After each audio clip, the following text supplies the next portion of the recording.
Hello students, आपका स्वागत हमारे यूट्यूब चैनल पे, जिसमें हमारा सुभाषित रत्नान जो क्लास इंटर का है सवाल बताएंगे। सुभाषित रत्नान में जो श्लोक है आपके, तो देखिए पहला श्लोक क्या है। भाषासु मुख्या मधुरा दिव्या गीर्वाण भारती। तो देखो, भाषासु मुख्या मधुरा दिव्या गीर्वाण भारती तस्या हि मधुरम काव्यम तस्माद अपि सुभाषितम। इसका आंसर क्या है। भाषा मतलब भाषाओं में, मुख्या मुख्य है, मधुर है, दिव्य है, गीर्वाण भारतीय संस्कृत भारतीय। मतलब सभी भाषाओं में मुख्य है, मधुर है, दिव्य है, अलौकिक है, गीर्वाण भारतीय ना संस्कृत भारतीय। तस्या ही मधुरम काव्यम, तस्या ही मधुरम काव्यम, उससे भी उसका काव्य मधुर है। तस्माद अपि सुभाषितम, और उससे भी सुंदर उसकी सूक्तियां हैं, मतलब सुंदर वचन है। सुभाषितम मतलब सुंदर सूक्तियां, सुंदर वचन। उससे भी उसका मधुर काव्य है और उससे भी सुंदर उसकी सूक्तियां हैं।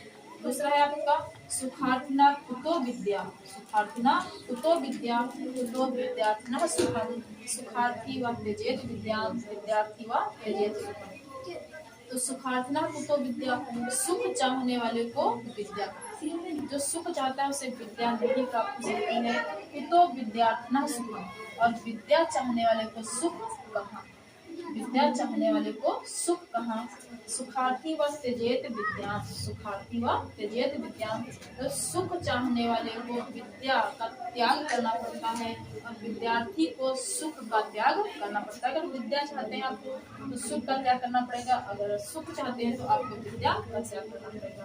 तो ये श्लोक आपके हैं और अगले श्लोक आपके अगले वीडियो में रहेंगे। लाइक एंड सबका स्वागत हमारे यूट्यूब चैनल पे, जिसमें हम आज क्लास 12 का जो सुभाषित रत्नान है उसमें का तीसरा श्लोक आपको बताएंगे। तो काव्य शास्त्र विनोदेन कालो गच्छति धीमता, काव्य शास्त्र विनोदेन कालो गच्छति धीमता, व्यसनेन च मूर्खाणां निद्रया कल्हेनवा। इसे धीमता में होता है बुद्धिमानों का समय काव्य शास्त्र को पढ़ने में व्यतीत हो जाता है। वैसे मूर्खों का समय व्यसन करने में और निद्रा करने में और लड़ाई झगड़े में व्यतीत होता है ना। व्यसन करने में, निद्रा लेने में और लड़ाई झगड़े में व्यतीत होता है। चाहिए काव्य शास्त्र विनोदेन कालो गच्छति धीमतां व्यसनेन च मूर्खाणां निद्रया कल्हेनवा। जो बुद्धिमान पुरुष होते हैं उनका समय, कालों में समय, उनका समय काव्य शास्त्र को पढ़ने में व्यतीत हो जाता है। तो उसके जो मूर्ख लोग होते हैं उनका समय व्यसन करने में, निद्रा लेने में और लड़ाई झगड़े में व्यतीत हो जाता है।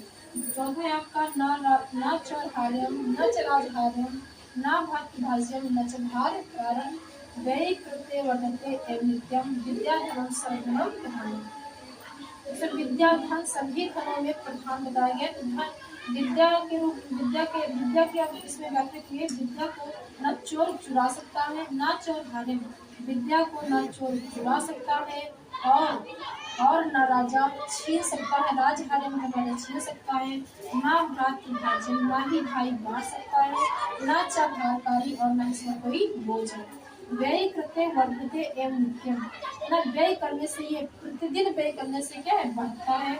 विद्याधन सर्वधनम प्रधान, इसको विद्याधन सभी धनों में प्रधान बताया गया है। विद्याधन के बारे में बताया गया, विद्याधन सभी धनों में श्रेष्ठ है।